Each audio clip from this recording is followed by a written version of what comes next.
ఈ ఏదైతే ఈ సెల్ ఫోన్లో రికార్డులు ఉన్నాయో ఇవన్నీ మేము ఎలక్షన్ కమిషన్ గారికి పంపుతున్నాం, డీజీపీ గారికి పంపుతున్నాం, గవర్నర్ గారికి పంపుతున్నాం, రాష్ట్రపతి గారికి పంపుతున్నాం.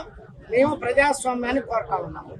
మీరు కానీ పోలీసులు కానీ ఇమ్మీడియట్గా చర్యలు తీసుకొని ఆ బ్యాచ్ ఎవరైతే ఉన్నారో ఆ బ్యాచ్ని మొత్తం అరెస్ట్ చేసి ఇక్కడ స్వేచ్ఛగా ఎలక్షన్స్ చేసుకునే విధంగా కానీ మీరు కానీ మాకు కానీ రక్షణ ఇవ్వకపోతే వీళ్ళందరికీ కానీ మేమందరం పోయి పేర్నాని ఇంటి ముందు రేపు టైం ఫిక్స్ చేసి ఈ మచిలీపట్నం పార్లమెంటు రూరల్ మండలంలో అన్ని వార్డుల్లో ఉన్నటువంటి జనాల మొత్తం కూడా వచ్చి పేర్నాని గారి ఇంటి ముందు ధర్నా చేసి ప్రజాస్వామ్యాన్ని రక్షిస్తామని చెప్పి సందర్భంగా మేమందరం కూడా చెప్తా ఉన్నాం.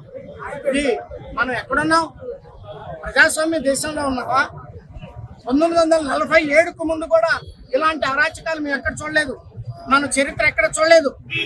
ఒక స్వచ్ఛమైన వాతావరణంలో ఎలక్షన్స్ జరుగుతూ ఉంటే ఇష్టం వచ్చినట్టు బీసీ మహిళల మీద అసలు ఈ పని చెయ్యొచ్చా చేయకూడదా అనేటువంటి విచక్షణ లేకుండా వాళ్ళ మీద ఎక్కడ పడితే అక్కడ తాలిబొట్టు నాటుతాడు. ఇదేనా బీసీలకు ఇచ్చేటువంటి గౌరవం? నేను చెప్తా ఉన్నా, బతిమలాడుతున్నా వాళ్ళు లేడీస్ భంగపడుతున్నా, వాళ్ళు లేడీస్ దండం పెడుతున్నారు కానీ వదలలేదు. అక్కడి నుంచి వాళ్ళు మాకు రక్షణ కల్పించమని పోలీస్ స్టేషన్కి వస్తే పోలీస్ స్టేషన్లో కూడా మీరు వచ్చి వాళ్ళని కొట్టారంటే అసలు మీ ధైర్యం ఏంటి? పోలీసు వ్యవస్థ ఏం చేస్తూ ఉంది? అసలు ఇది ప్రజాస్వామ్యమా? ఒక పక్క కాపలా కాస్తా ఉందా?